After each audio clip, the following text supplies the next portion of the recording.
Hello and welcome back. Today I am trying out the Dior Forever Natural Nude Foundation, the foundation that no one seems to be talking about. I've got swatches, I've got natural light check-ins, and I've got demo application using a brush and a sponge. There's detailed timestamps listed down below in case you wanted to skip ahead to anything. With all of that out of the way, let's get started.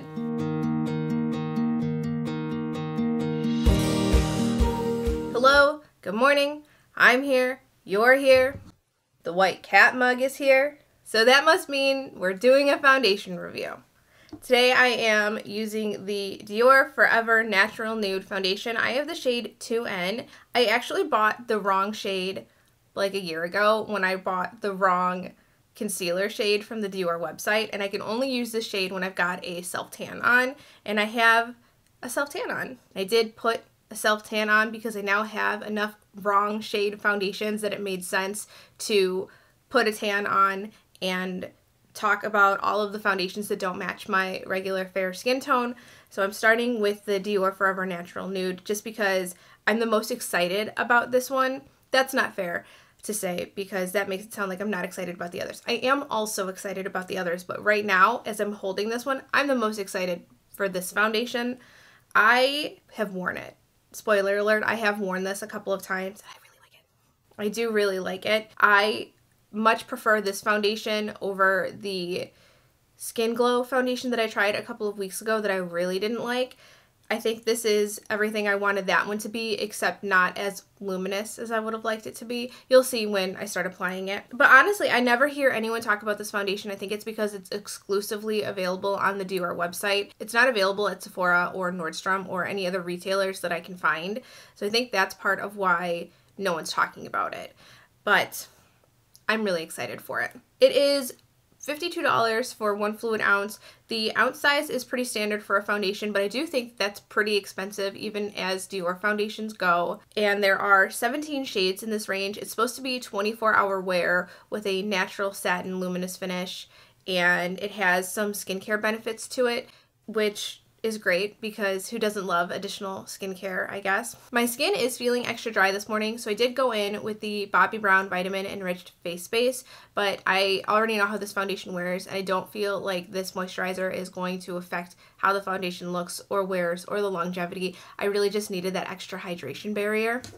I'm going to do a brush on this side of my face and a sponge on this side, and I have the same problem with this pump as I do with the other Dior foundation where the pump just kind of spits. Of course it's not going to do it for you. Oh, it's starting to. There.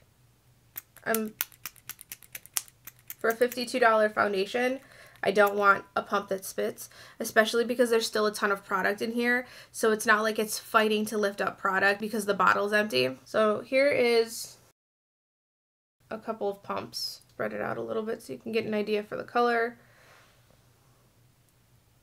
And then I'll include some swatches too, like always, so that you can see what this foundation looks like compared to other foundations. Dior Natural Nude in the shade 2N. Rare Beauty Tinted Moisturizer in the shade 24N. Charlotte Tilbury Beautiful Skin Foundation in the shade 2N. Makeup Forever HD Skin in the shade 1R12. And the Pat McGrath Labs Skin Fetish Sublime Perfection Foundation in the shade L6. I have noticed that even though it's quite a thick foundation, that the sponge does tend to eat a lot of it. But look at that glow it's already giving. I think that is so nice. That is such a nice finish.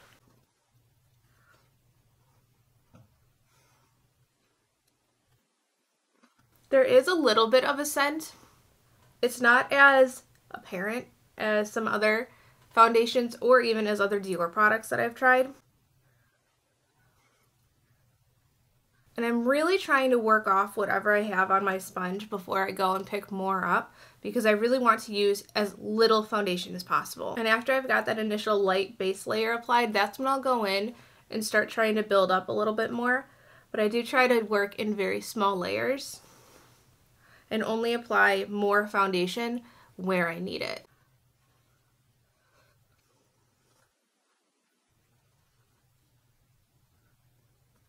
So I have no foundation left on my hand. The sponge did eat everything that I was able to pump out. So all of that has been applied to this half of my face or has been eaten by the sponge.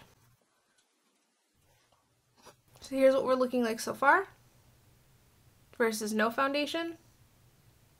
I think that this foundation looks very nice. It is really good at smoothing over my texture and blurring over my pores. Like, it really does make my face look very softened. It really gives a softened effect to the skin, and I think it did a really good job at evening out my skin tone. It covered my redness.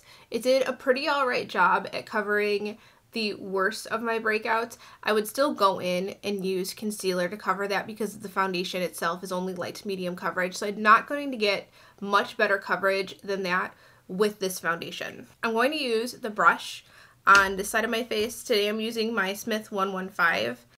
I don't notice much oxidation, if any. I mean, it dries down to be a slightly different color, but I wouldn't really attribute that to oxidizing. It would just be to like drying down.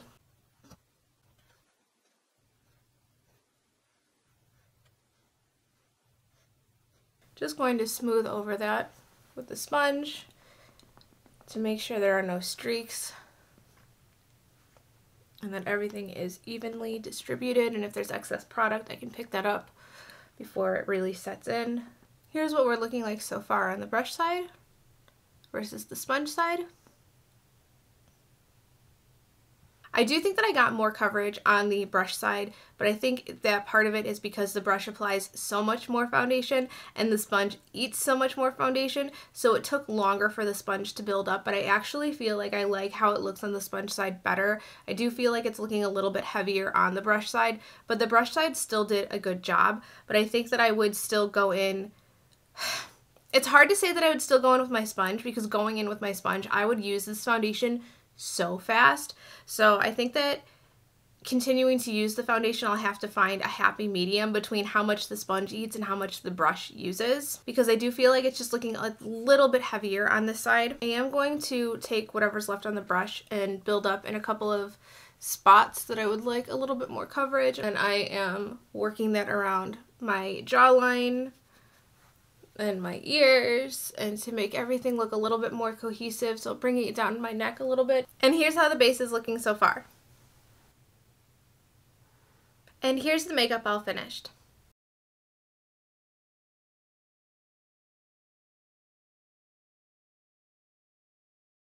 I opened up the curtains so that I could get some natural light in here as well, but I do still have the ring light going for supplemental lighting because the lighting is not that great, but I am really enjoying how the makeup is looking so far. I think it looks really pretty. I think it looks really fresh and very skin-like. I really do feel like it's just an enhanced version of my skin. The foundation has set down pretty well on its own, and I was able to apply everything on top of it very nicely. I didn't notice any patchiness or catching or pilling or just general not working togetherness of the products. I am really happy with how all of the products applied on top of it. I'm happy with how cohesive and everything is looking. Everything looks very natural, very skin-like, very much like it could be my face, just a little bit better, which is exactly what I look for in a foundation. I do have a full day outside of the house planned, so this foundation will really be put to the test today through all of the things that I have to do, and I'm very excited to see how well it holds up, because it does hold up really well when I'm sitting around the house, but the real way to test the foundation is to actually go out and about and to do things, so I'm very excited to see how it wears, and I'll check in with you in a couple of hours.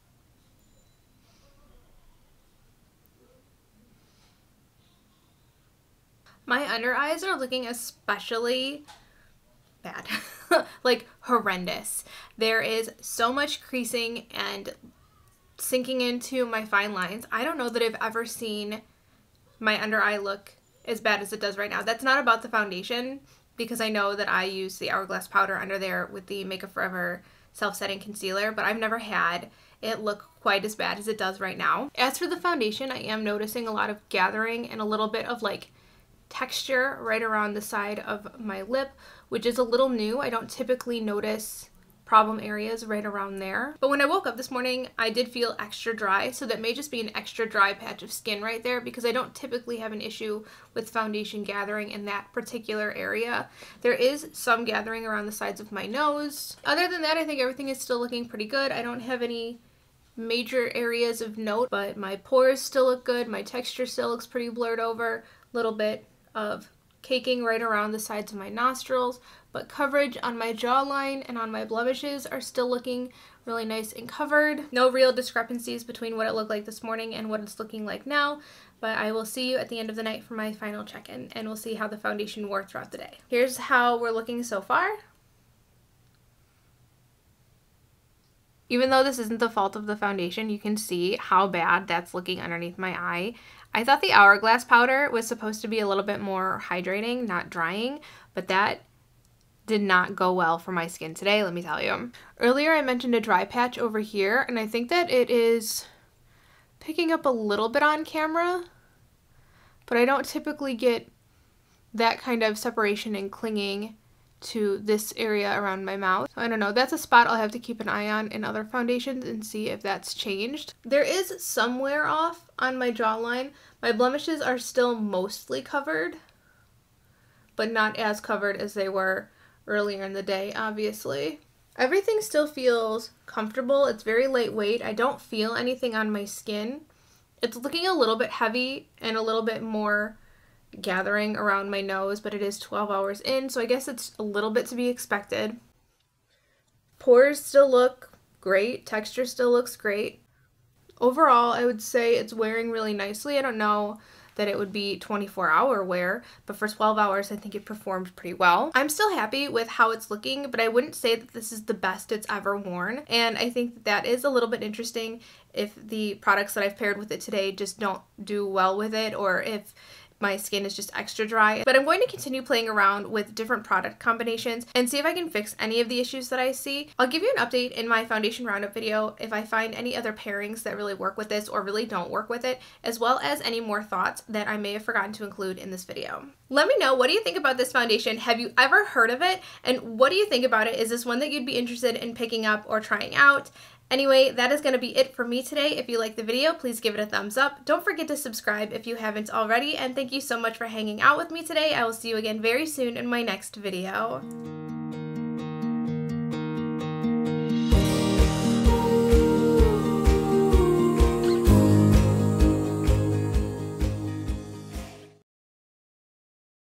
Is that it?